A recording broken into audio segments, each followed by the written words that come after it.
So kinalat sila ni Lord sa buong mundo at nahinto ang pagtatayo nila ng city. Tinawag na Babel or Babel ang city kasi doon ginulo ni Lord ang language ng lahat ng tao at mula doon napuntas na sila sa iba't ibang lugar sa buong mundo. Ano ang hatol ng Panginoon? God didn't allow them to complete the tower and confuse them. No more one language. There is multiple language now. God will not allow you to go deeply into your sin. Ganyan tayo kamahal ng Panginoon. Ayaw ng Panginoon na mapasama tayo. Dito sa verse 8 to 9, ang pagkakalat ay hindi parusa na galing sa Panginoon. Ito ay awa ng Panginoon sa atin.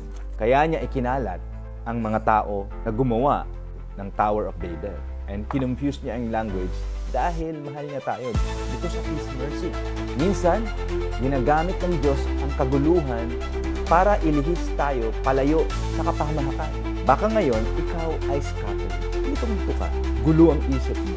Pero baka rin, kapatid, yan ang paraan ng Diyos para ilipat ka mula sa sarili mong plano papunta kay Lord. Hindi niya iaalaw na ipagpatuloy mo ang layunin mo dahil nakakasama yan sa'yo para makilala mo siya.